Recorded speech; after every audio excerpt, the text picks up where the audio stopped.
Hey everybody, welcome to Faces and Aces Las Vegas, a podcast where we share great Vegas stories and talk to the people who make Vegas a fantastic place to visit. My name is Chris. This week on the show, we have a couple of great guests. We have Neil Annaleis from the Dark Angels and Pretty Freaks podcast. They share a couple of fantastic stories of their adventures in Vegas. And in the interview section, we talk to Max, who is the GM over at Gold Strike in Jean, Nevada, just 15 minutes away from the Strip. You might have heard of Jean more recently in the news because of the Seven Magic Mountain art installation that just went up there. Well, the casino exit that you get off at, that's the one for Gold Strike. We talked to him, and he shares some of his background as a GM. And we also get a little bit of insight about playing slots from his time being a slot manager over at the El Cortez. But before we get the show started, I have a Sally Struthers type plea to make to you. Turns out that Adam Bauer from the Vegas Fanboy podcast is selling t-shirts out of the back of his car, and he could use your help. Actually, what he's doing is pretty fantastic. He started an organization called Pangea Educational Development. It's a nonprofit organization that helps educate people in Uganda. This is his charity that he started, and we're huge supporters of Adam and his philanthropic efforts. So we're going to provide a link in the show notes to a t-shirt, a special limited edition t-shirt that he's selling, the Vegas Fanboy Long Live the Red Chip t-shirt. If you would like to make a donation or if you would like to help his organization, please head over to our show notes, follow the link, and that'll take you over to the limited edition Vegas Fanboy t-shirt where you can buy the t-shirt and also contribute to a worthy cause. All right, so let's get the show rolling. The common theme that we have for today's show is almost Vegas. Neil tells a story about he and his friends visiting Primm, Nevada to do some kite racing over on the Salt Flats. And I thought, it would be kind of cool to talk to one of the casinos outside of Vegas. And that led us over to Jean and Max over at the Gold Strike Casino. So I'm going to go ahead and play those two discussions back to back. First up, we have Neil and Annaleis from the Dark Angels and Pretty Freaks podcast here to tell us what happened in Vegas.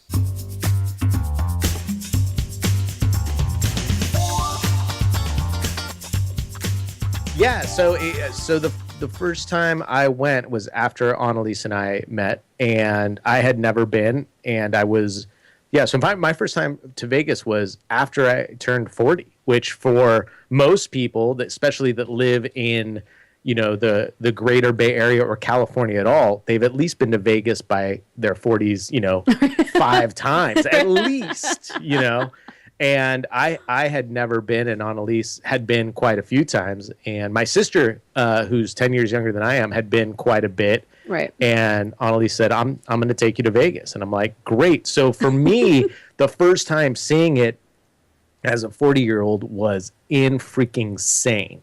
Because it's like I didn't have that 21, it's a party frickin' whatever. I had done all that and been and done the partying in different places and did all the crazy stuff, but to go to Vegas, it was like everything I like about me and everything I dislike about me in one freaking town. It was awesome. It was insane. It's like everything is fake and beautiful and I love it. Everything is fake and beautiful and I hate it. It's like it was just even the airport was bizarre. I'm like, there's freaking slot machines in the airport. And I hadn't seen like so much, saline and Louis Vuitton in one place immediately off the plane. I'm like, what is going on? This is insane. I hadn't also, like the flight to Vegas, I hadn't seen so many people so excited about almost nothing before in my life. It's like, we're going to go drink and spend a ton of money. And I'm like, you could save the money and drink at home, but they're just so thrilled versus the flight home where everyone's just hungover and bitter. And I'm like, we walked off. I don't think we were hungover and bitter. No. Well, again, part of the age thing going down there, I'm like, whoa, I know my role now. I gotta slow down. Right. But it was, and the funny thing too was that I was like a little kid not knowing what's going on because, your first time to Vegas, like, do you take the shuttle that the hotels or downtown Vegas provides from the airport? Do you take a cab? They have limos. Do you walk? Where are you? Should we rent a car? Yeah. So, No. so it was kind of fun to be with Annaleis and eventually hook up with my sister, who they've been there so many times Right. that it was the ultimate tour guide. You didn't have to. I didn't have to know anything, which made it Right.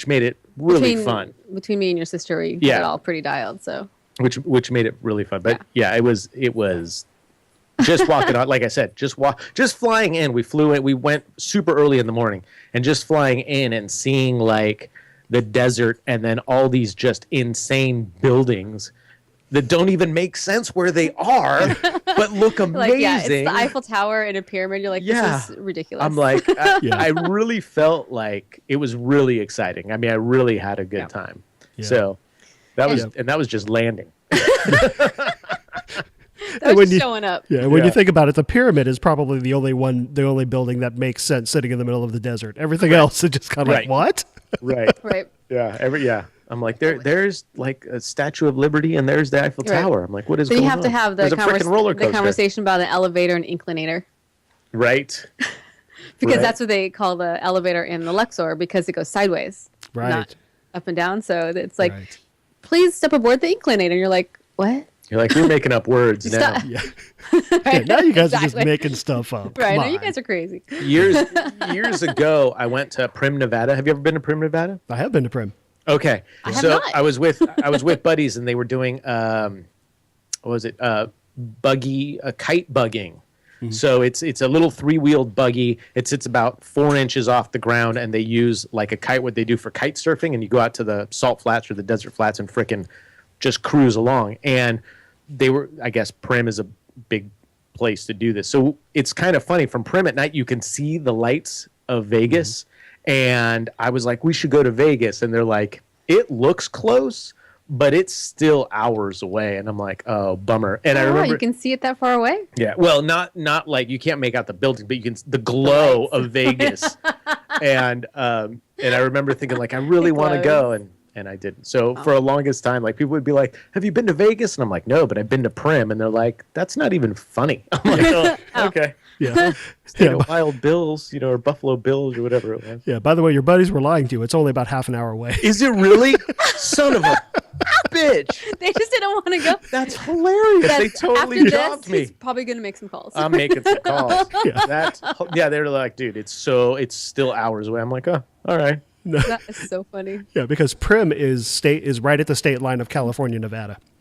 So when you're driving over there, as soon as you hit state line, in your head it clicks, boom, we're only half an hour away. We're almost there. That is oh my God. That's it. That is awesome. That is freaking awesome. That's great. No, it's hours. Just you don't want to go. Oh, we can't dude, possibly. Like That's too funny. Maybe they were talking about walking. Yeah, right. They probably knew that if we got there, I'm like, because I didn't have like a buggy. I just went with them to watch, do it and try, but it wasn't my sport. I just thought it would be kind of fun to hang out. So they probably knew, like, if I made it to Vegas, I'd be like, dude, you guys go back and freaking buggy, whatever you guys do. Yeah. I'm going to stay here. That's too funny. So, yeah. I want to talk about the first trip that we hooked up with your sister and her girlfriends. Our cousin.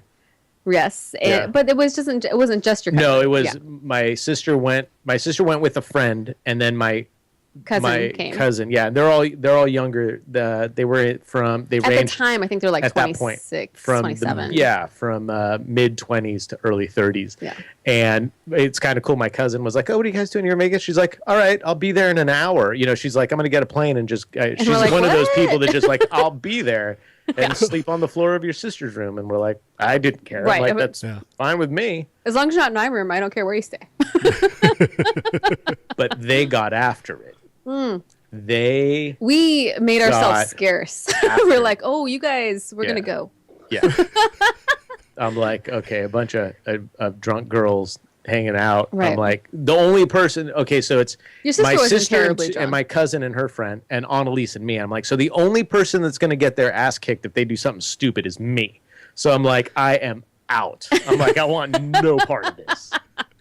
Right, because that means that you can't have any fun because you got to watch over the girls. Yeah. I'm Yeah, freaking. I didn't want any part of it either. I was too old for that shit. Yeah. It was total like Lethal Weapon. I'm too old for this shit. Yeah, I'm too old. Yeah, at that stage in the game, it's like I'm too old to fight and too slow to run. So I'm like, I want no part of it. No part of it at all. So I don't know exactly what occurred when they were out. A lot of drinking. But apparently at some point, one of them, was it your cousin? Yes. Ended up in what I now know as casino jail. Yeah. And I did not know that was a thing until they told us about it the next day. Annaleis was very excited for many reasons to be on the podcast, but one was to talk to you about this. Because I had never heard of it before this day. Yeah. And I still haven't talked to anybody else that's ever been in that or know someone who's been in casino jail. But like, and Neil was saying that, you know, like if you like watch TV shows about Vegas and movies about Vegas, like where do you think the security take all those people to? Like a hotel room? Like they have to have a secure location to like house the offenders of whatever, you know, for safety and like till the real cops come or whatever. So I'm like, oh, that makes sense. But apparently there's casino jail. Yeah, my cousin got belligerent and was stumbling around. So the people who worked in the casino were actually concerned for her safety. They're like, we got, you know, she's too drunk. But then she, like I said, she got belligerent and was like, you can't touch me. And they're like, lady, you're laying on the floor. No one's touching you. So they took her. And she's a very attractive, you know, like 20-something-year-old blonde girl. And you're like, I'm so sorry. So sorry. So I guess they took her like downstairs underneath the casino floor. And it's like casino jail. They had a whole like doctor, you know, hospital area and jail area. Well, not like a full penitentiary, but a place where they hold you if something happens, where you're out of the view of public eye. So if you're either fighting with yourself or puking on yourself, which I think she eventually did, you're not on the casino floor. But right. So our question is, do you know about this? Did you know about this? I fished around about this. What hotel was she in? I think it was the Bellagio, wasn't it? It might have been the Bellagio. Yeah. It was. Wow. It was one that we certainly couldn't afford to drink at. Right. We're like, we had like one drink with them at a bar. I'm like, we're out. You guys have a good night. Yeah. And I think that, you know, like went to a club and did some stuff and, you know, had some more drinks, obviously. Oh, they hooked up with guys that had like private booths in the clubs and were having bottle service. And I'm not sure they slept when they met us for breakfast the next day. We were living vicariously through them because that, you know, like I said, after the first time in Vegas for me, I'm like, I'm going to find a place to put my walker. But they went to jail and it was, Yeah. Plus being an attractive blonde, she's not paying for drinks. Correct. Yeah. Probably not. Correct. Probably not. Yeah. But I did ask around when I had a hotel security manager on about jail. Yeah. Right. He just said, we have a separate area where if people need to rest, we can put them there. And that's as far as he would say go. rest in quotes? Yeah. Rest. He was very diplomatic about it, and I decided not to press. But yeah. Right. Just people need to know out there. You will end up in casino jail. You need to go gotta hold it together. My cousin and her sister did say though that the people were very, very nice. It wasn't like a mean or, you know, you're lame or like a brutal sort of thing. It was just simply, okay, lady, we're going to keep you here for a minute, going to make sure it's okay. We're going to find your friends and then we're going to get you out of here. So they had to take her back to the room eventually when they let her out. And she decided that she was sick and needed to throw up. And instead of using the bathroom, she used the drawer that my sister had put her clothes in on the dresser. Yeah. Yeah. So, oh my goodness. Yeah. I want to apologize now. Your podcast is amazing, and you have such good and intelligent guests on, and I feel so bad that we're going to bring it down to our level. But it's the stories we have. So I just... This is actually what happened. And again, we were fine. We were asleep in our room, so we were good. Right. and if anyone is listening to the podcast for the first time, this will be the bottom of what the podcast has to offer. Trust us. The podcast is amazing. Great guest. My family pukes in drawers. That's all I'm saying. That's all. First of all, thank you for the compliment. Sure. And I should also let you know that I've been going back and forth with someone else on Twitter, and he assures me that there's so much debauchery involved in his story. Oh, sweet. There's more bottom beneath your bottom. So Awesome. Awesome. So you For can once, go I where beneath your I bottom. was going to say, for once, I'm not going to be the bottom. Nice. you're going to be the top, someone else will be the bottom, right. and you can go wherever you want to go. Don't worry about that. One of my favorite things about Vegas, and I love, we spend a lot of time playing video poker. I don't play tables. I should say we don't, but I know I don't play tables because I'm not experienced. I never have. And I can't roll up as like a 21, 22-year-old and be like, I'm totally new. You know, if I sit at a table, it's going to look like, oh, this guy knows what he's doing. And I'll be like, I'm going to jack up your hand like there's no tomorrow. And everyone says, you know, go earlier in the evening, find a cheaper table, tell the dealer that you're new, you've never played, let the people at the table know. They'll even say, freaking sit here, sit there, or wait a minute, let these guys finish, or girls, or whoever's there. And I just don't have the guts to do it. I'm still like, and everyone's like, it's so much more fun, you know. So we're video poker people. So we checked out all the casinos of this. But the funny thing is, one of my favorite things about Vegas was the M&M place. Yeah, the M&M store, the 2-story M&M store. 3-story. M&Ms? Excuse me. I apologize. 3-story M&M store. I'm a fan of the M&Ms, and then like you go in there and there's you're like, there's so much M&M crap here, and then you go up to the 3rd story and there's the freaking Kyle Busch's M&Ms freaking NASCAR there. I'm like, this is the best thing, and Annalise is like, they're M&Ms. Seriously, you can order custom M&Ms online. And I'm like, it took us like 40 minutes to walk there from the street. And I was like, oh my God, this is so cool. And at that point, Annalise just threw up her hands and she's like, whatever. Yeah. We could go to the grocery store and look at M&Ms there. Right. Yeah. But they're not in the individual colors lined up on the wall like that. Oh my God. And I'm like, look at this. They have names. I didn't know those 2 characters had names. Well, now I forget their names, but M&Ms.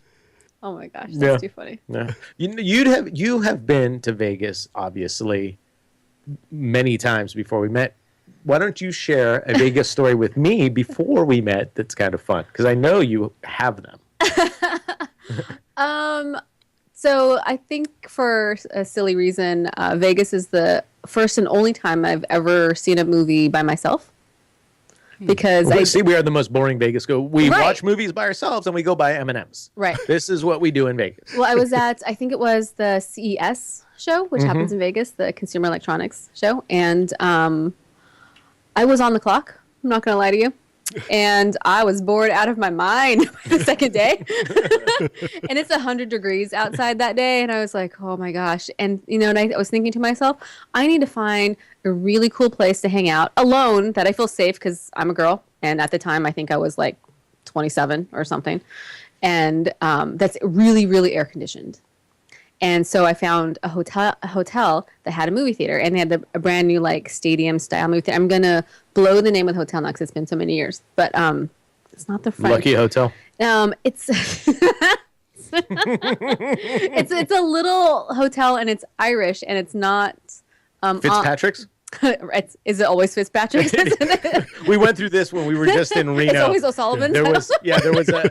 There's a new hotel in Reno, and it was where the old Fitzpatrick's was, and so now it's the joke. Yeah, I'm like, I know it's an Irish. It was an Irish name. Right, but I actually like sought out out of the phone book and found the one place that had a movie theater. Took a cab there, and I sat there for 3 hours, and I saw Lost in Space. Oh, I had a fabulous time. I had a huge soda. That was with Joey, right? Joey from yeah. Oh, nice. From Friends. Yep. Nice. Yeah, that's awesome. And so it is still to this day the only time I've ever gone to a major movie theater by myself. And so bought myself some popcorn, bought myself some soda. And I sat in there for 3 hours, and it was so air conditioned and delicious. I was like, that is awesome. And then I met everybody else back up for dinner at 6. I'm like, whoa, how you guys doing? Right? Was that awesome? Yeah, it was. Ooh, working hard, huh? Did you see that guy? Oh, man. Oh, yeah, I saw that. Oh, yeah, no, I got plenty of pamphlets. Don't worry about that. Not the story I thought you were going to tell me. But that's a good one. I don't have any crazy stories. Oh, I don't believe you for a second. Back in the day, I used to not drink. So, that's right. That's right. That's right. I only started drinking later in life, so I was fully sober and awake for all of the Las Vegas activities. The shenanigans. I did spend a New Year's Eve once in Vegas, and also a Christmas, actually. Cool. But so what's actually really cool about Vegas on New Year's is what's not cool is it is packed. Yeah. I mean, packed. But that's kind of the part of the fun, kind of though, packed you isn't it? can't get a cab kind of packed. Yeah. So you got to be where you want to be close to midnight for sure, like because you're not going to get there otherwise. It's kind of like a Times Square kind of packed. Exactly. Oh, wow. That's exactly right. Okay. And about I don't know, and they block off the street. So they block off the end of the strip, like where the Luxor is, for like 3 blocks or something about that. And they have bands and things like that. And it's really cool. And but the interesting thing is, like a little before midnight, the hotels just empty out, and they empty out into the streets, and people, like the hotels and casinos, will be empty. Like people will leave, and they go out to the streets so they can do the countdown. Oh, okay. And then there's like fireworks and things like that. Oh, that makes sense. Yeah, and it's really cool. Yeah, and it's really, it was really cool. It was really amazing. And there's like obviously cops and security everywhere, but you can take your drinks out there, and it's totally fine. And I was going to say something about our last Reno trip. What was it? I don't know. I was it video poker? I don't think well, so. we end up going to Reno more often than Vegas because it's drivable for us. It's only a 3-hour drive for us. Yeah. Because of where we live. However, there are great. We found. I think it's. I want to say Tower Isle. That's not right. Treasure Island. Treasure Island. We always end up staying at Treasure Island. We found this. They do like these vacation things, and for we do us, have the skull mugs. Just so you know, we fell for that every time. For us to fly there and stay through their vacation package is actually really affordable, which we were surprised, and we were thinking of doing it, but it looks like now we're going to have to wait. It's a little bit longer, yeah. I'd like to go. I think because every time I've been has been in the summer. It's been cool. I'd like to go like next January or February. I don't know what it's like during Las that Vegas time. in the winter is interesting because again I've been there for Christmas. We wanted to go to the once, NASCAR race too. Right, so that's true. But NASCAR week in Vegas. It was kind of fun. We actually had planned to go one year. We were going to take a break from going to Jamaica. Yeah, we were going to take a break from going to Jamaica, and we were going to go to the NASCAR race and spend like a week in Vegas, but do other things, not just downtown Vegas.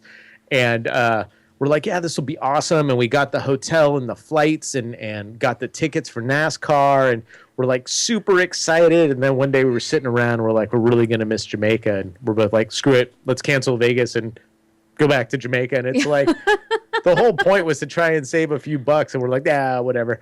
And so when it was kind of cool when I called the racetrack and said, you know, we don't want to do this, and they're like, well, we can't refund your tickets. And I'm like, oh, okay. And we got really nice tickets because we were thinking this was going to be our vacation for the year. Like, we can't and I'm like, oh, okay. And she goes, you know, but what I can do. The lady was so cool, and she's like, well, she actually talked to you, like when you called, somebody answered the phone. Yeah, she's like, I'm not going to refund your tickets, but what I can do is I can give you a credit for this, and then I can give you a gift certificate for the rest. And whenever you come out, you can use it for more tickets. You can use it for our driving experience. You can use it for what. So it's really cool. And I was like, freaking people in Vegas are really cool. That is the one thing I will say. Being in Vegas, and I'll have to say the same thing for Reno too. The people that work there are really freaking cool. Yeah, that's true. Really nice. I haven't run into anybody that was unpleasant. Some of the dude bros, though, that go to hang out are douchebags. But the people that work there are really nice. Yeah, and we love that about the city. You know? Yeah. Do we have time for another story? Yeah, absolutely. Oh, okay. Yeah. So this story it involves my sister, but anyway, I'll just tell the story. So we went to Cirque du Soleil while we were there, and we saw. Do you remember the name of it? Oh, sorry, our Doberman's attacking Annalise. Was it Raw? No, it was the Cirque du Soleil that had to do with the water, and it was one of the best that I've ever seen. It was freaking amazing. Oh yeah, it was amazing. So we all went. We had a few drinks before, having a good time. Show was amazing. We're leaving, and my sister's like, I am ready to go out and start dancing. So as we're walking out of the auditorium, she starts doing like just the cheesy for lack of better term, like white girl. I don't know if she's like pushing back on. I don't know what she's doing, but she's the hands are up, the butt is back. The butt is out, and she's not. She's moving so fast that it looks like she's trying to brace herself in an earthquake. It's not. There might have been a slight overbite, like. Yeah, there's no rhythm involved. Yeah, she looks like she's constipated, and she's moving, and she's like, I'm ready to go. And behind her, trying to get out of the auditorium, is this very lovely woman in a wheelchair, and my sister's butt is in her face. And the woman and the person she was with were totally cool, and they were laughing, and my sister like danced like crazy. And I'm like, I call my sister Kiddo, and I'm like, Kiddo, stop. And she's like, no way, I'm ready to go, and just keeps dancing, and she's not moving, so she's creating a whole freaking traffic jam. And so I'm like, Kiddo, there's someone behind you that wants to go. And she turns around, and she is absolutely horrified. Not only because she feels bad because this person just wants to get the hell, wherever they're going, but her butt was in the poor woman's face, and she's like, I am so sorry. And lady's cracking up, and we all had a good laugh about it. But I cannot let and if you bring it up to my sister now, she's like, oh. Yeah, but we still make fun of it. It's been like 4 years. We can't help it. Your lovely sister who you just had on your show. Yes, my crazy sister. Yeah. It was hilarious. What episode number was that for anyone who's listening and wants to get to know Neil's sister? 103. 103, yeah. Ep 103. Right. And if if you really want to have fun, I think back in like episode, oh my gosh, it was early, like 12 or 13, we had her and her ex-husband on. Yeah. So you can listen to how crazy she was then, and then listen to the progression of her, whatever the hell she calls her life, till episode 103. Right. Yeah. I do have another question about Vegas before we go. Yeah. So we have been the first trip that we were taking there, we were going to take around my birthday. Mm-hmm. And I can't remember. Which is in August. Right. Yeah. And so we were talking about doing all these special things for it, and we were looking into like renting a cabana at the hotel we were staying at. Mm-hmm. And it was affordable at the time in the hotel we were looking at. Yes. And we were to this day, like, we still think about it. And I was just wondering if you have done that, or if you know anybody who has, and if you think it's worth it, because it's still something I'm interested in doing. I have not rented a cabana. Okay. However, someone that we have on the show frequently and is a friend of mine, Vegas Fanboy, he's a big fan of renting cabanas. And I'll send you a link to one of the articles that he's written about it. Oh, that'd be awesome. Yeah, he is a huge fan. And what he's come to realize is if you get a cabana, usually that comes with food and drink as part of it. And so if you just hit that limit, the cabana's pretty much free. Right. Oh, gotcha. Yeah, it was interesting because we were looking at it and we're like, this is fairly affordable for everything that you get. And right, what and you get to considering do. it was like for my birthday and all of that, we're like, oh yeah, we could do that it's for my really birthday. cool. But we were going by ourselves, so it was kind of funny. We're like, it's just gonna be the two. It's a cabana for 6. Yeah. We're like, huh. That's not gonna be Yeah, worth we're it. like, we're gonna look totally goofy, and then we're like, yeah, what's up? So yeah, it's not too bad depending on where you go. I think it's a little bit cheaper downtown. Yeah. Right. And I believe like ballpark $200 or it maybe wasn't. I mean, $300. Again, for some people, we understand that's huge, but it's kind of like if you're heading to Vegas, for the most part, we're thinking you have a little bit of expendable income because you're probably going to gamble or buy drinks that are probably a little more than if you went down to your local right. local And bar. our idea was that we were originally going to go with a few people, and everyone was going to pitch in a little bit, and like it. But again, even for that, for just 6 or whatever, then for just $300 for 6 people is pretty reasonable. Yeah, and even for just us, but we were just like, well, if it's just us, we're going to sit there and stare at each other and be like, okay. Yeah. All righty then. Yeah. But it was because we don't do that every day. But, no, right? Yeah. This just costs extra. So. Right. But typically, if you're going to Vegas, you're going to want to set aside one small chunk for one nice, whether it be a meal or some kind of experience. And we've talked about a bunch of those experiences, whether it be hunting zombies or renting a cabana or just something, just so you get one cool piece of Vegas that you could talk about with your friends. Yeah. And also the flip side of that, if you go during the wintertime, up at the top of the Cosmopolitan, I want to say, they have an ice skating rink. Oh, and, wow. Yeah, and you could rent Oh, wow. a fire pit as opposed to renting a cabana. That's kind of cool. That is awesome. Yeah. Yeah, wow. They didn't have that the year that I spent New Year's and the year that I spent Christmas, which are 2 different years. They didn't have that. Cosmopolitan wasn't built yet. So. That's kind of cool. And what I wanted to say too, the interesting thing is I've been twice. Obviously, want to go again. I've never been to Fremont Street. Right, we didn't make it. Yeah, so I mean, I have a whole part of Vegas I haven't even experienced yet. Next time. So I'm pretty. We're gonna excited. give you guys a call. Yeah, please do. Yeah, let me know. Oh, for sure. Yeah, for sure. Oh my gosh, I just remembered the movie theater, the New Orleans. Nice. The 2-story movie theaters in New Orleans. Oh, this whole time I was thinking O'Shea's perhaps because you went with the right Fitzpatrick's. In my head it was Irish. It's actually New Orleans. Yeah. Anyway, sorry about that. Same thing. Yeah. No one knows. Yeah. Whatever. Yeah. But the one thing with us too is we're total planners. Like we have obviously this year's vacation plan. We already have 2017 planned too. Right. So if we're totally cool, like we'll tell you like we're thinking about going in February if that's something that works for you guys or a time that works better. We're all good for planning it now. It's just it makes it easy on us because that way you squirrel some money aside. Yeah. Yeah. Find a place to take the dogs so they can get sick, stuff like that. Oh yeah. And for me, I can go pretty much like if you let me know, I'll just drive out there, meet you out there, have a drink. I've done the 1-day turnaround before too. Have you really? Wow, yeah, that's very cool. Not often. That's awesome. I've done a 24-hour trip before. But it would be cool to have you guys. It would be cool to have you guys out a little longer than just a turnaround. Yeah. We're gonna make you guys hang out. It's gonna be and creepy. You will like it. Yeah, you're gonna really like it, or you're gonna be in freaking Neil jail, which is probably a lot of fun. I'm gonna say right now, it might not be that bad. Yeah, just be hanging out watching HGTV together. Really, wearing a lot of guy liner and petting a min pin. Yeah, that's too funny. So those are our Reno Vegas stories. Oh man, so I got to get you. Yeah, we got to get you guys out there.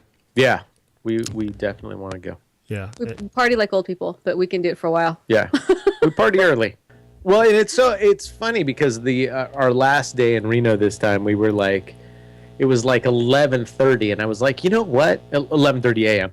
And I was like, you know what, once noon hits, I'm gonna just have a few beers now, play video poker, hang out, and then. We can hit happy hour and then... Yeah, and then we'll call it early as opposed to like trying to stay up and then staying up way too late and having to drive home tomorrow. I'm like, forget it. Let's just have a good time now and enjoy. We ended up having a freaking blast and meeting really cool people. So it was like they all had walkers also or hearing aids. We all went to the early bird special, but they were cool. Portions were small, but the prices were good. They were reasonable. It was fair. It was fair priced. Yeah. Yeah. So free tablet of Metamucil. It was great. So embarrassing. One of the things I want to do before we end things is talk about your show. I mean, people pretty much got pretty good idea of listening to your show from hearing you two interact. Is there anything special about your show you want to share and tell people about? If you want to hang out with a couple people that love to have fun with each other and you want to have a good time with us, check out our show. It's we try to spend our life being positive and enjoying things, and we just like to talk about the silly things we see during our life. So come check us out. I guess darkangelsandprettyfreaks.com. Yeah. Well, where can they find you on Twitter? You can find us at DAPF Podcast. At AngelsFreak7. I'm Wiretech Girl. And and check us out. And if it's not your gig, that's totally cool. You can check us out whenever you want. Thank you so much, both of you, for hanging out and coming on the show. I've been dying to meet you. Very much appreciated. Thank you for having us on. We were very much looking forward to it, and this has been awesome and a lot of fun. I could talk to you. We could do this for hours. But I'm not sure it all pertained to Vegas. Okay, cool. But thank you again. Freaking awesome. This has been a lot of fun.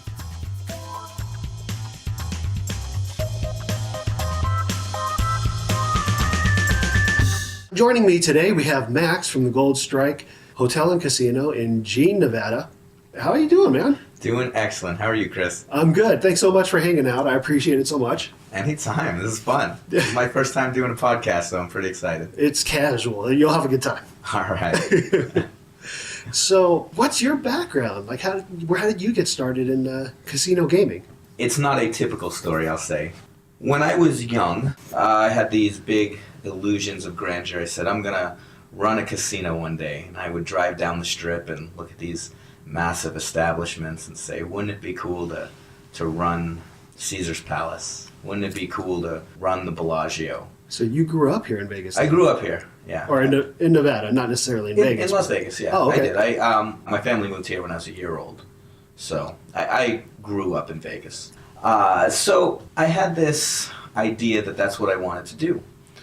After college, I attended UNLV to get my MBA. And while there, I was simply working at an auto garage, mostly driving around customers, helping wash cars, oil changes, simple things like that. By coincidence, one day I happened to drive a gentleman named Terry Cottle to work. Unbeknownst to me, Terry was the owner of the Four Queens. Fantastic guy, by the way. Incredible, incredible person. And we get into talking, and I asked him if he worked at the Four Queens as we're driving there. And he said, yeah, you could say that. And I laughed and said, well, I'm asking that. Are you saying that? And he said, yeah, I own the place. And I laughed and said, I'm actually pursuing my MBA. I'm looking for a job in the casino industry. I'm looking to break in. Do you have anything available? And he said to me, go onto my website, look for a job that's open, apply, and then call my secretary. I said, okay, and I dropped him off, and to be honest, I didn't think I'd ever speak to the gentleman again, or that he would tell his secretary, or anything like that. I didn't have much faith. However, that night, I decided to take the opportunity that was put in front of me, and I went online and looked for any position that was available, and they had a host assistant position. I thought that would be really interesting. So I applied, and once I had applied, I called his secretary, and she said, oh, Max, I've been expecting your call. I was shocked. Wow. I was floored and went on an interview within a few days, and 2 weeks later, I was employed at the Four Queens. Oh, that's cool. Wow. Yeah. Eventually, I completed my MBA, and it was time for me to further pursue my career, and had an opportunity to take a management training program at the El Cortez. At the El Cortez, I bounced around to a few different departments, learning the way the entire operation worked. And eventually an opportunity opened for me to become management in slots, and I worked my way up through the ranks in slots.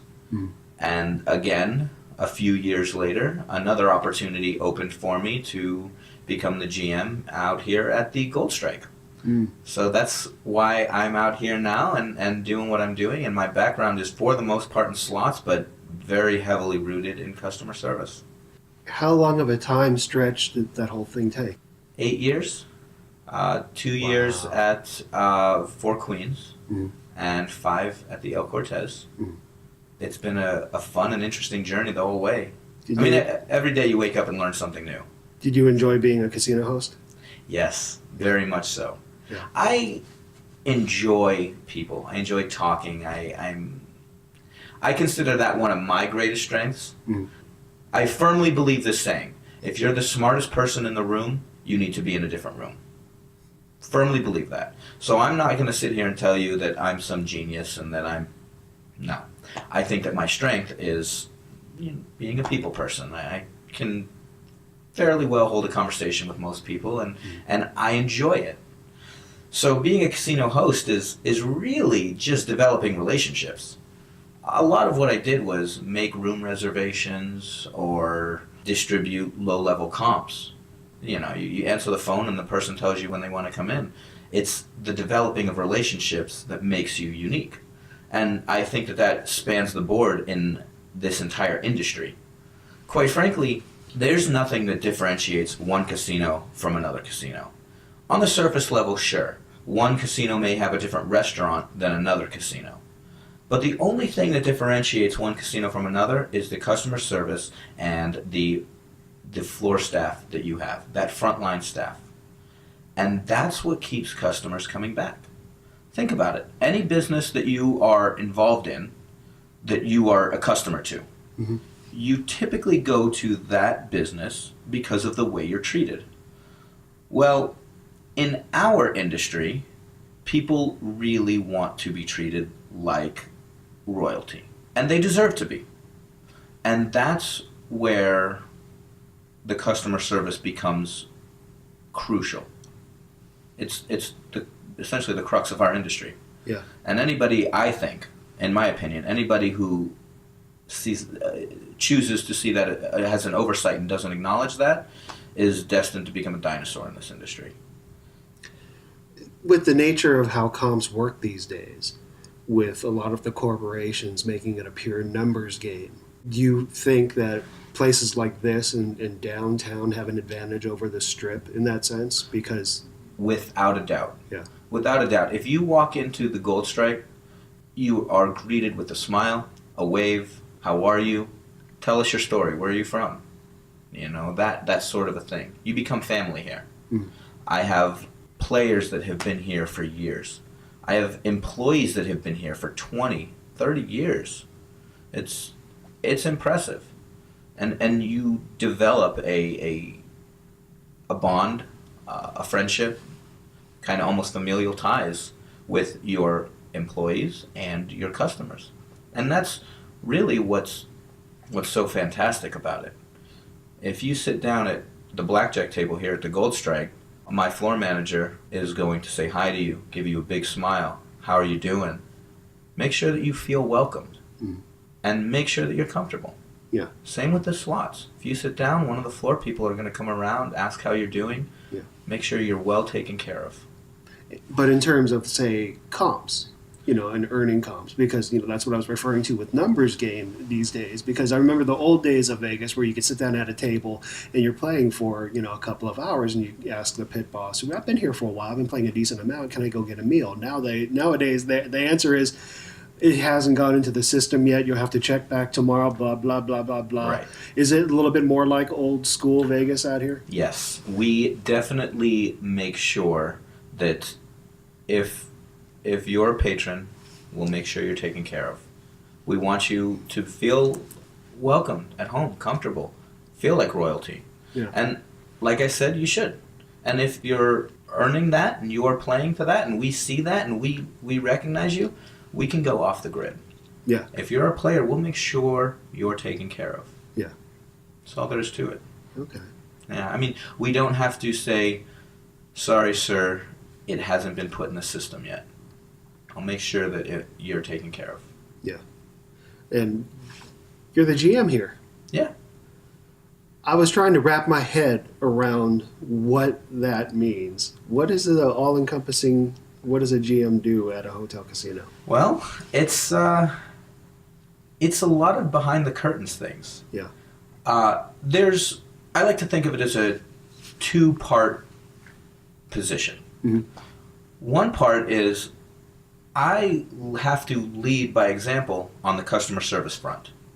I spend a lot of my time on the casino floor talking to the customers, making them feel welcome. I mean, that's how we met. Yeah. I was sitting down at the blackjack, watching the casino floor, talking to customers, making sure everything runs smooth, experiencing the atmosphere. I mean, that's huge. You walk into a building, the atmosphere is huge. I'm making sure that the place is running and feeling the way it's supposed to for the customers, and that's when I met you. Yep. So that's 50% of my job, and I need to make sure that my employees see that I'm doing that, and they follow suit. The other side is I have to make sure that everything, like I said, behind the curtains is running smooth. Mm. I have to make sure that the elevators are safe and operational. I have to make sure that the plumbing is up to par and we don't have any significant leaks. I have to make sure that customers are taken care of without even in senses that they're not even realizing.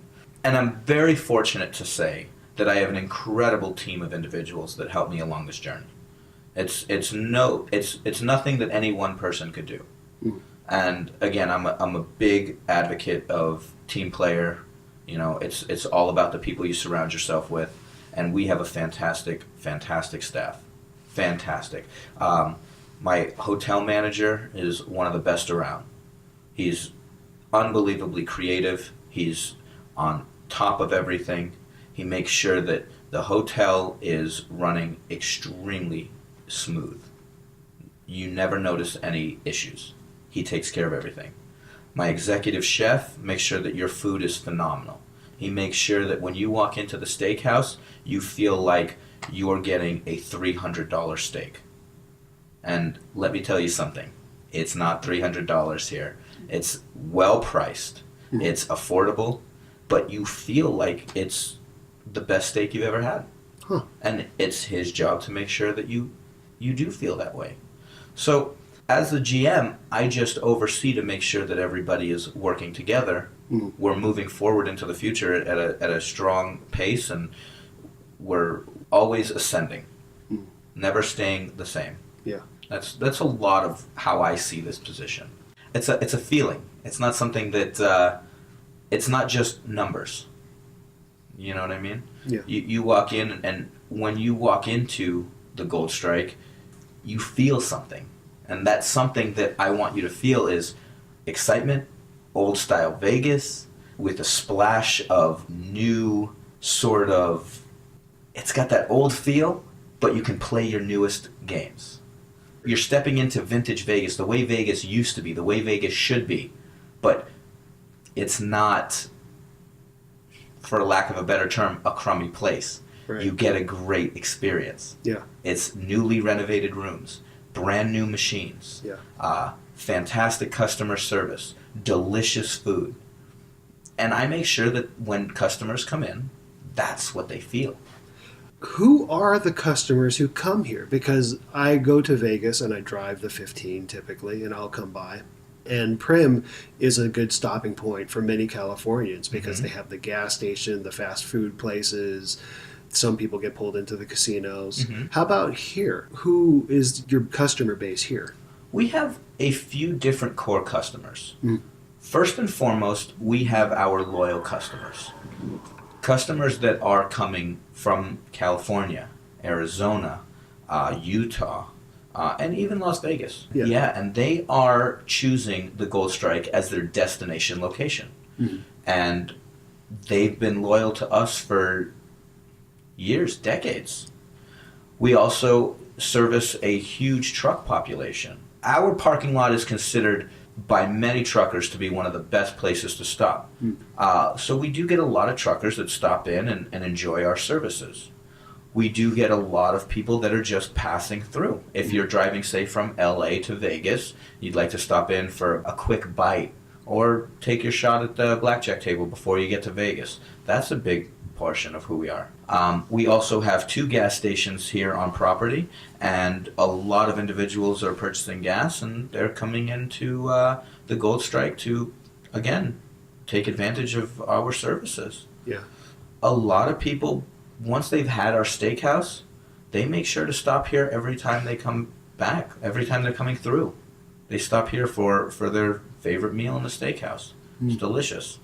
Now we just opened a brand new Denny's, and the food is phenomenal in there. It's well priced. It's exactly what you'd expect. It's consistency. You know what you're getting. It's great, and we get a lot of traffic coming in for Denny's. That actually is a really good point because you just got your ass beat in Vegas. You're driving back to California. You're tired.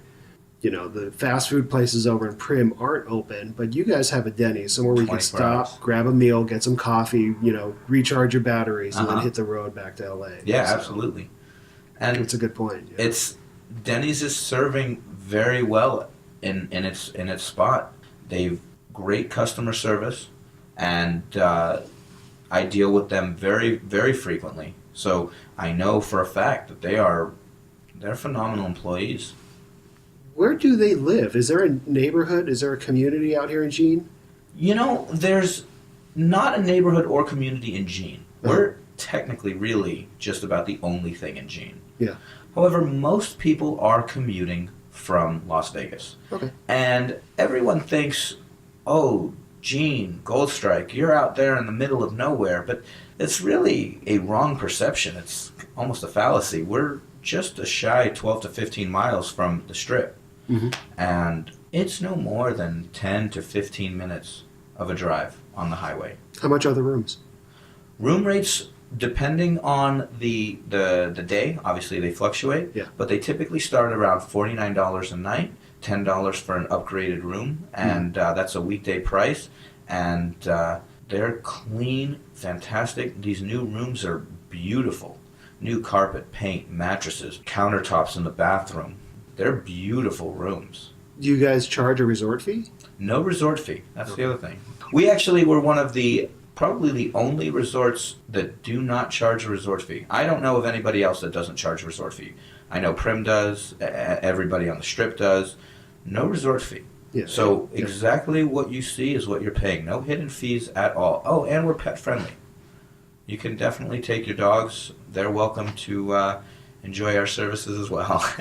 The 15 minutes from the Strip is a good point because we have some people coming out in August, and it's going to be a big group of people, and they decided to go with a house, which is probably about 20 to 25 minutes off Strip, but that's what they opted for because it's inexpensive and also just the funness of everyone crashing in the same house for the weekend. But to do that, to stay that far off Strip, this is another option. Absolutely. Yeah. Have the Seven Magic Mountains, and I know that opened recently. Has that brought in some more traffic here? It's tough to say. I really can't quantify it at this point because A, it is so new, and B, we haven't heard anything yet, like from the customers, hey, we're stopping here because of the Seven Magic Mountains, and we're just going to grab a water or some food, or we'd like to stay here, or something like that. We haven't heard anything. Now, that doesn't mean that they're not here because of it, but the people that are going to the Seven Magic Mountains haven't vocalized that. Yeah, and just for the people who don't know, the Seven Magic Mountains is a new art installation that they opened up on the side of the 15. And very, very brightly colored. Yeah. Difficult to miss in the daylight. Yeah. Difficult to miss in the daylight. Yeah. So that's a new art installation that came up, which is cool. I mean, Very. Yeah. It actually, it's supposed to represent the. Have you heard about it? Like, do you understand the? I don't. I would have never known. Because we're essentially involved in it because it's so close. Yeah. It's been talked about and discussed a lot around the property. Yeah. It's supposed to represent the convergence of the natural and the unnatural. The natural being the Jean Dry Lake beds, the unnatural being the man-made city of Las Vegas, and it's at the center point. Okay, that explains the neon paint. Exactly. Okay. Yeah, natural boulders, unnatural neon paint. Oh, that's fun. Okay. Yeah. And every time that I drive to and from work, I see people stopped out looking at it. It's definitely eye-catching. Yeah. I mean, it's hard not to miss in the daylight. Yeah. Yeah.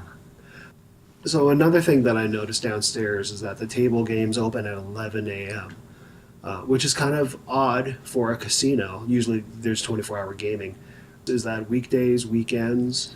So we run our pit from 11 a.m. till 3 a.m.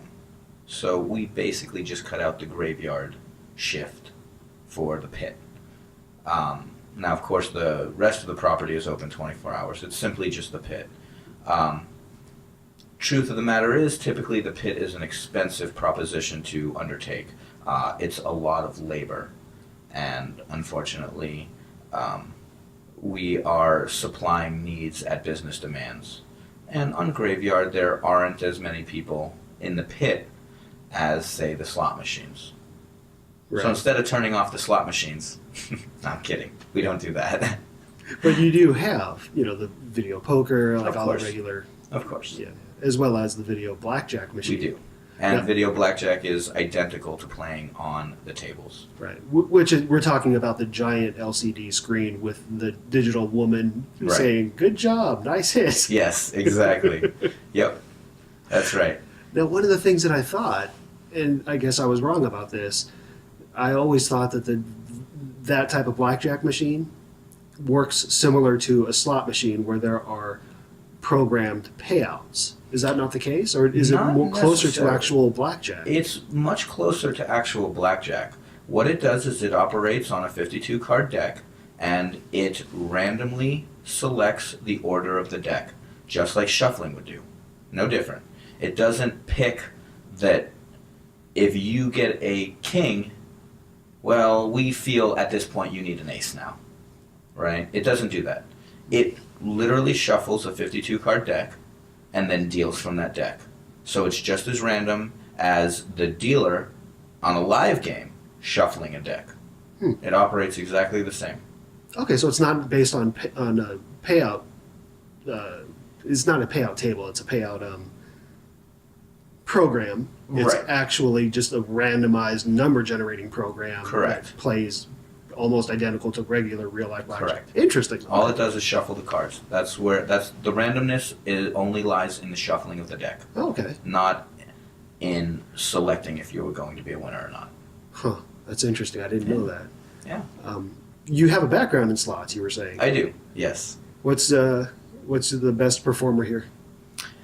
The most popular machine at this point right now is Big Bang Theory, and everybody loves it. It's a big, attractive cabinet. An 80-inch flat screen television essentially is what you're playing on.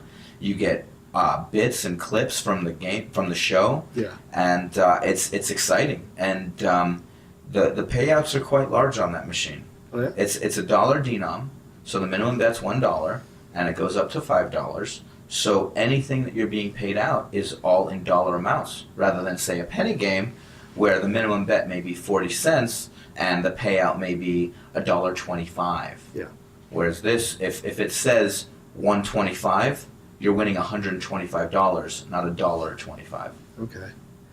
It's a very popular game. The other games that are very popular, we have Konami cabinets, they're called Selection, and it's similar to a video poker style Game King, where you select the type of game that you want to play. Well, this is Konami's version, and it's several different slot games in one machine, and that's really popular as well. And then we've got the 3D Sphinx games, which everybody loves. Really cool technology. Okay. You can actually see in 3D without putting glasses on or anything. And once you get into the bonus, you wind up going down this river, and it's all in 3D. It's fantastic. That's yeah, cool. Another very popular game. So since we're talking about slots, can you tell me the myth? Do slots near the door pay better than other slots on the floor? Well, that depends. Yeah. It depends on who is setting up the floor. Mhm. Depends on the slot director. Mhm. Slots is very psychological. Depending on what you want to do or where you want to place games. It's placement. Now, certain games are looser than other games. There's no secret about that. Mhm. And certain games are brighter, attract more attention than other games. So the question really isn't are games closest to the door the loosest or not loosest, it's are they the most attractive or not the most attractive? Do you want to pull your customer through the casino, or do you want to grab their attention the second they walk in the door? That's the choice of the slot director that's organizing the slot floor. Can you say which ones are looser? I can't, and only because it really depends on the game. I mean, Because of how it's programmed. exactly. Yeah, certain games are. One game might be looser than another game. I will say this: your best bet in general is always going to be video poker. Okay. The best gamble in the house will be video poker. Okay. If you're talking about machines. What about certain slots? Do certain slots pay better than others? Slots are designed as far as slot machines go, and I'm not talking about video poker or Right. Keno, specifically slot like Yeah. video reel. They're typically designed in one of two ways: Mhm. high payouts, low frequency, or high frequency, low payout. And it just depends on the game that you're playing. And typically, once the gambler sits down at that game, they'll be able to figure out which one it is, and then they can decide if that's the game for them or not. Right. Some people are chasing that big nugget. They want the mega bucks. You know, they want to win their $10 million, right? And you sit down at mega bucks, you've got the opportunity to win $10 million. But the fact is, you're not going to win, a $3 hand that often, right? Right. Or there are certain games on the floor, the most you could possibly win is, say, $1,500. I'm just coming up with numbers, right? Right. However, you're going to hit $200 frequently. So it just depends on the type of game. It's the volatility of the game. What's the biggest slot jackpot that's happened here? On Saturday, I just paid $10,000. just this past Saturday. And then on Sunday, I paid $5,000. So it's not the largest, but I mean, it's for all intents and purposes, I paid $15,000 across 2 different jackpots in 2 days. Right. And that's just those 2. I paid several more this weekend. A few 4,000s, some 2,000s. In fact, if you have progressive money, let's say you have a machine that's a progressive, and it is accruing money into that lump sum that would be the progressive, and you decide that you want to take that machine off the floor, and you've, let's say, accrued $5,000 into your progressive pot, let's call it. Well, that $5,000 doesn't belong to you. It doesn't belong to the casino. You can't keep that. You have to redistribute that money. It has to go back onto your floor and give the players the opportunity to win that money. And if you come into the Gold Strike right now, I've got certain slot machines that are set for progressives. They're not progressive machines, but the top jackpot, the top award, has an extra bonus on it because that's reallocated progressive money. I've got a few slot machines on the floor where the typical jackpot on it might be $2,000 or $3,000, but if you hit it, you're going to be awarded $20,000. Wow. Okay. Yeah. I've got a Keno jackpot that's $99,999. It's just shy of $100,000. Do you have those machines where people say, "I've never there's a progressive," and this has happened to me at a local gaming casino near my home, where the dealers will tell me that machine there, it never goes over a 7. I've never seen it go over 7,000. It's getting close to 7. Good idea to play. Or is that just kind of like them trying to sucker me into going to play that machine? Yes. The answer is yes. And the reason typically being that slot machines work off of a random number generator. And if a certain number of spins have occurred, eventually a game is a jackpot is going to be awarded by pure math, statistically speaking, right? So you may say, well, that machine will never get above $10,000 because that's what the math is. The math that's how it's says been programmed. It shouldn't. Right. Now, does that mean it can't? No, you can.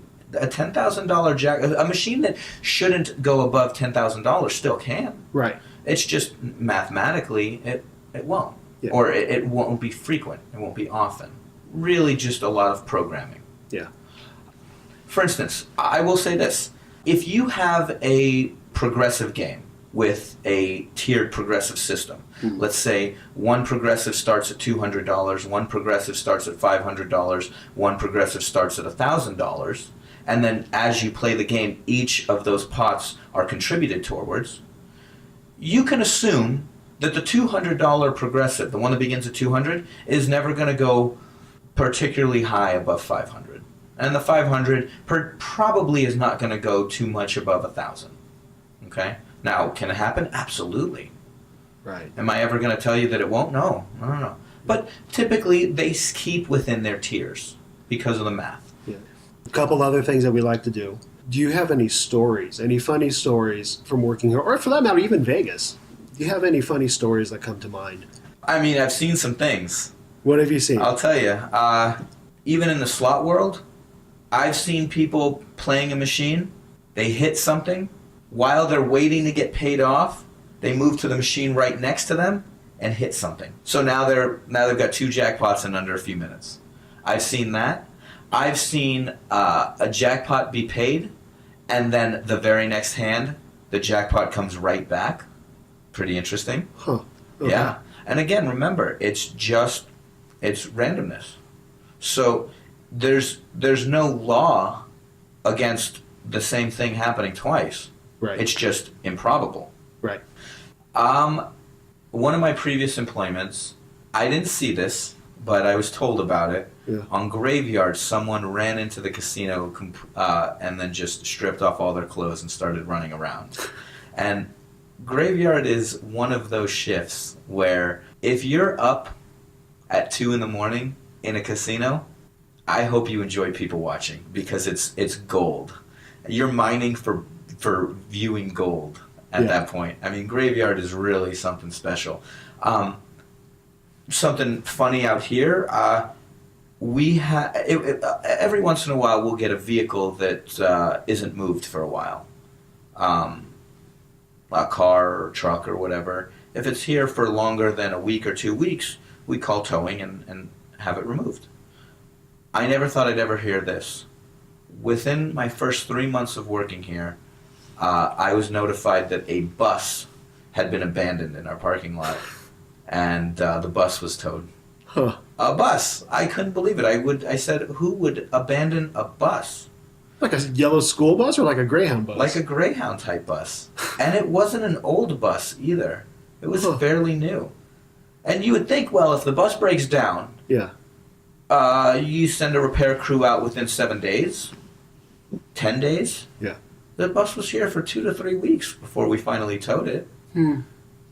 Just one of those strange things. You think you've seen it all, and somebody abandoned a bus. It's pretty wild. Yeah. Pretty wild. The other thing that we do is we ask for tips and suggestions. You being a local, knowing the city. This is the section that we like to call Tip the Player. We always encourage anyone who's coming to Las Vegas to please take care of your dealers, please take care of your hotel staff, your waiters, waitresses, valets. They work hard for you. They absolutely do. So yeah, the staff in Vegas is essentially, the entire industry is based upon gratuity. Yeah. And it's very not as many people as you think know this. If you typically hit a slot jackpot, it's polite, not required, by no means required, but it's polite to tip the slot attendant. How much? It really depends on where you are. If you're sitting in a local bar, you're typically tipping a little higher. Because percentage though? Percentage. Yeah, what's 10%. Okay. 10% is standard, okay. I would say. On a jackpot slot? On a jackpot slot, yeah. Okay. It really does depend on a lot of things, but anywhere from 5 if you're getting beat up on the slots to 10%. And again, and just like anything else, just like your favorite restaurant, no matter what city you live in, if you're friends or you get along with the staff, you're going to tip higher. Mm-hmm. And customer service lends itself towards that. Once you've made a relationship, you've created a bond between you and, say, the slot attendant, or you and the bartender, or you and the wait staff, you typically tend to tip higher. But 10% is a good number. Yeah, and we're talking about when you win the jackpot, you have to wait for a slot attendant to come and help you, because they won't pay you there. They have to get someone to either hand pay you. Anything over $1,200 is an IRS taxable. Right, so you're not going to get that out of the machine. You got to take that to the The slot attendant has to hand pay you at the machine, or if it's large enough, sometimes they'll pay you at the cage. Right. And I don't know if people necessarily hear about that, tipping the attendant who has to do the pay. That's one that often gets overlooked. Right. Other tips, as long as you are playing, you're drinking for free. So there's really no need to go to a cash bar in Vegas, as long as you're a player. Unless you want one of those big, giant blue fish bowl. Right. Absolutely. Absolutely. Typically, off the strip, you're going to get a better value. The more touristy you go, the worse value you're getting, because the place knows that you're paying the premium to be the tourist there. For instance, like I was mentioning earlier, my steakhouse prices are 20 to 30% below anything on the strip, even the cheapest place on the strip. And we could be even half the price of a medium place on the strip, and yet our food is phenomenal. It's just that price difference. That's all. Simply the price, not the quality. Same with your gamble. It's really the same thing. Yeah. So the further off the strip you go, typically the better bet you're getting. Was there anything that you wanted to discuss? Anything that you wanted to let the listeners of this show know? Anything that they should know? I get the impression that a lot of people drive by the Gold Strike on their way to Vegas and aren't sure what's going on out here. But the fact of the matter is, there are a lot of really exciting, new, fun changes going on here. We are a legitimate gaming establishment, a legitimate hotel and steakhouse. Our Denny's is great. we have a lot to offer. But I'll say this, anybody listening to this podcast, if you stop in and ask for me, my name's Max, let me know that you heard us on the podcast. I'll make sure that you're taken well care of. I saw a dude last night complain that the dealer was dealing a hand, and she accidentally took a card because it was the red deck. And she pulled a card and she set it aside because she thought she pulled the red card at the end of the shoe. And the guy at the table was saying, "What's going on?" Dude had a 12. He's like, "What's going on?" And she's like, "Oh, I'm sorry. I thought that was what." He's like, "I need to talk to the floor. I need to bring the manager over." Manager comes over and we explain the situation. He's like, "What, this card?" He holds it up and the guy caught a glimpse, saw that it was a 9. He's like, "That's my card." Just on the dime he turned. Yep. He's like, "That's my card." The pit boss actually what he did was, "Tell you what, you'll play your hand. You can't lose this hand. Whatever happens, you won't lose, but if you win, you win." Which was weird because I've never seen that before. I've heard pit bosses will say, "Okay, we'll take this hand over or we'll back up the cards or whatever." But I've never heard this is a no-lose hand. Right. To which I said, "Well, then can I double down on my hand?" Yeah. Well, which is obviously the right thing to say. Yeah. Can I increase my bet? Yeah. Any way, shape, or form possible. Yeah. I'm ready to double down right now. Can I triple down? What are we doing here? I want to split and then double down my splits. Yeah. Man, let's make some money. Let's go.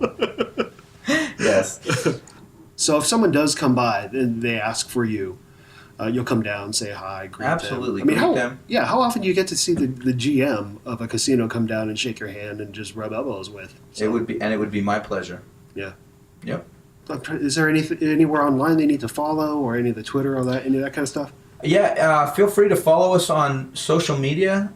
If you're on Instagram, Gold Strike Gene, and same thing on Facebook. Feel free to interact with us. It's a very personal medium for us. Okay, cool. Somebody from the hotel will be responding to you. Okay, well, I appreciate your time, man. Not a problem. This has been a lot of fun. See, I told you. This. Yeah, I have really enjoyed this. Well, I mean, it's just hanging out, having a conversation. Yeah. Yeah, I appreciate you giving me the time. It's been a lot of fun. I love talking to you. Likewise. Anytime you want to do this again, you let me know. And that's going to do it for episode 22 of Faces and Aces Las Vegas. Thank you to our guests, Neil, Annaleis, and Max, for coming on the show and sharing your great stories. You can find their information over in our show notes over at facesandaceslv.com. We're always looking for great Vegas stories. If you have one to share, you can reach us via email, contact@facesandaceslv.com. You can find us over on Twitter @facesandaceslv, and you could always leave us a voicemail at 702-381-3657. If you're looking for a great podcast to listen to, head over to Twitter and check out #PodernFamily. You'll find a whole bunch of podcasts. One of them you're definitely going to like. As always, I thank you for listening to the show. And remember, what happens in Vegas ends up on this podcast.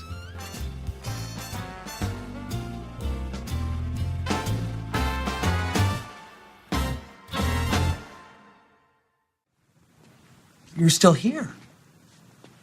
It's over. Go home. That sounds like old Morse code. What does it say? Danger, Will Robinson. Danger. Go.